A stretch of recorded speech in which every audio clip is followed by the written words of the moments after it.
kabiwas. Kami ay narito sa Tulaog at kami ay nagbili ng bato rito. Yan nga po pala at may bato dito nakatambak. Isinisilid na ng atang mga kasamahan, oh.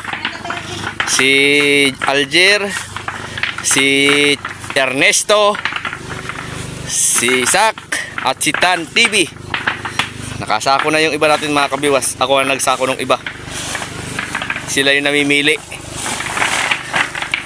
Namimili kami ng pangbayad sa bali. Dito yan mga kabiwas sa Tulaog. Tulaog ito, Chong, no? Wala na itong barangay, Tulaog lang. Ha? Barangay ano? Tuno. Barangay Tuno. Oh, narito tayo mga kabiwas sa Barangay Tuno. Dito pala ay maraming batong nakatambak. Ipinagbibili nila. Magkano po ang isa, tay? 150 lang. Walang tawad. Ari na rin mamulot sa playa. Pero bibili muna bago mamulot. Pag nakabili na, saka pwede nang mamili. Yun naman pala mga kabiwas. Wala naman palang problemang mamili din sa playa. Magpainit din kayo kung gusto nyo magmuha ng bato. Pero siyempre, bibili muna kayo sa tapat. Tapat-tapat dito, Chong, no? Oh, ayan ikaw po may-ari nito, bato. O, edi ikaw ay di 1,000, di may 1,500 ka na. O, 150 ang isa, eh. Diyan mga kabiwas, oh. Banta kang init. Kung gusto nyo makalibre, bibili muna kayo dito kay Chong, tapos maninimot na kayo dyan. Kahit sana po diyan. Yung hanggang sa sapa lang. Pagdating doon sa may sapa doon, iba naman may-ari.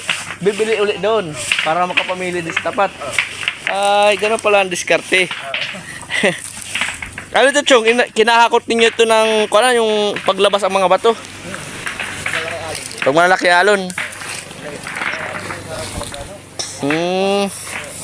Talagang iniipon ninyo, ano?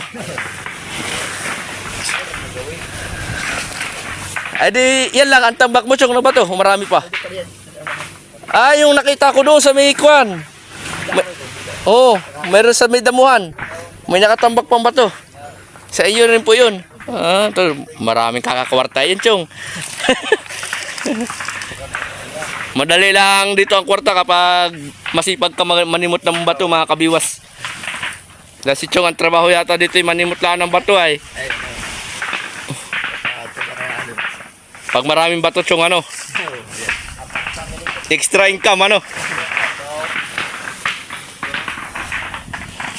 Sige, pas-pas lang kayo dyan.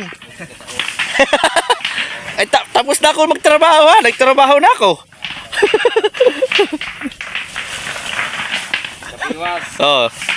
Si Tan TV, hinihila na, tinatamad ng angatin. Angatin mo! Nabibigatan na si Tan TV, mga kabiwas. Wala, pangina yung init. Dapat dito, mga kabiwas, kapag kayo ay gustong manimot dito ng bato, kailangan 2:00 pa lang ng madaling araw, nananakbo na yung bangka ninyo papunta rito. Dumating man kayo dito mga 4:30, 5:00, mas maganda manguha ng bato para hindi masyadong mainit. Sobrang init, mga kabiwas, kapag katanghalian na. Si Chong, hindi natatakot mangitim, pero natatakot siyang maluto sa init.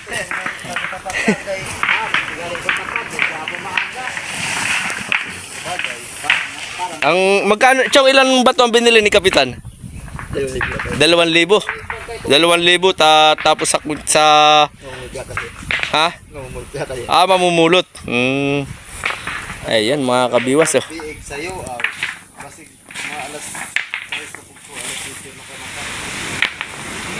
Sinong naninimot doon sa playa? Wala pa?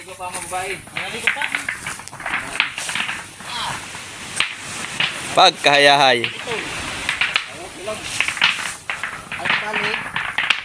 Wala ka kayang meeting. May meeting ako, eh. Ay, ako nga, may pupuntahan pa sa bayan din, ay. Makikipir pa kami ng kubyata ni Elias. Pupunta doon si Elias. Wala namin na. Paano?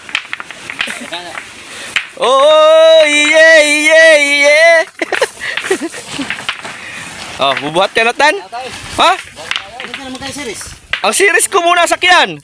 Iya, kung makasiris ako, kala mo yung akin. May series na dyan sa Atlaya. Kaya nga, yan ang ginagamit ko. Kwate babes. Kwate babes. Lakas si Boy ah. Taga-video. Kayahay. Yung interesan din yung mahal. Ayaw.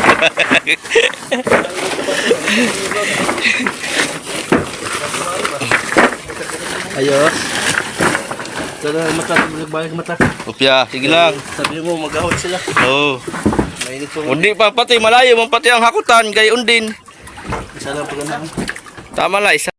Magandang patanghali sa inyo mga kabiwas. Time check tayo. Alas 10:14 na ng patanghali. Kami ay naghahakot dito sa Tulaog ng Bato mga kabiwas. Yan yung mga kasama ko.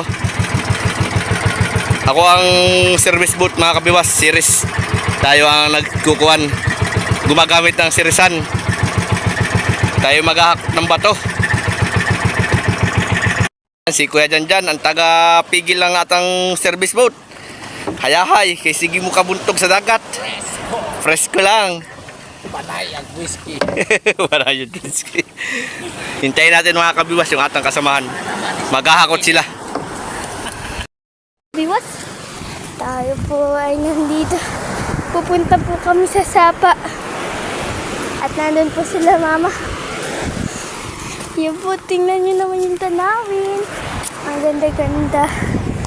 Ang ganda-ganda ng mga tanawin dyan, oh. Ang ganda-ganda. Tapos, maitanong ko din pala. May kalsada dito. Pwede po. Nasaan na po yung bembo? Yan po yung kalsada niya. Bakit kaya? May pataas. Nakakahilo din, eh. At pupunta po kami sa Sapa ngayon. Sapa po naman ang pupuntahan namin. At kami lang po dalawa nitong babae na itong naglalakad. Kami lang po na dalawa nandito sa dagat na to. Pupuntahan po namin sila. So, at sila po yung nagbababa ng bato.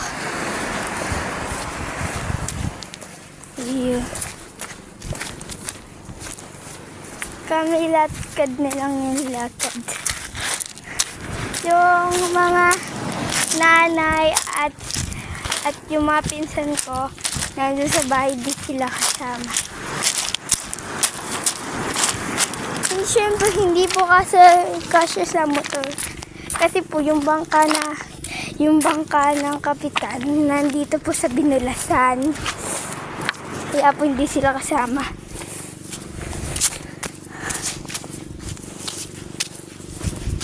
Pwede po yung Sapa. Matitingnan nyo naman kung gaano kaganda ang Sapa.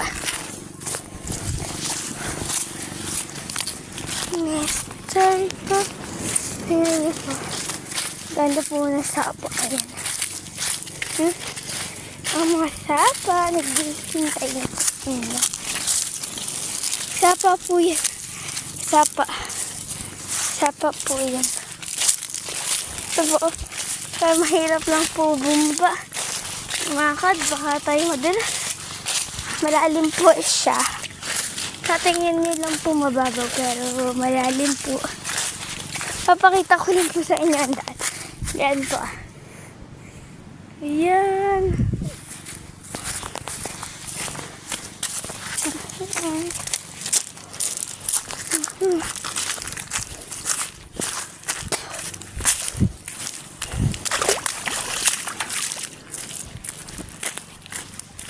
Saan po? Sapa pa rin po yun mga tubig niya. Sapa pa rin. Yan o, may pinya-pinyahan dito. Pwede po pinya-pinyahan. Pen po. Kaya pinya-pinyahan po dito.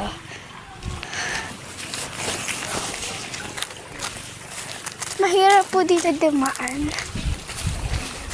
Kasi po puro kahoy. Ito po ay sapa pa rin po. Maghuhugas lang po ako. At pupunta tayo. May daan po dito. May daan din po dito. Kaya na po, let's go to the daan na. Hey, ako. Tutuloy ko ba? Gusto ko. Kaya po dito ang daan. Naligaw po kayo kalawang. Kaya po siya.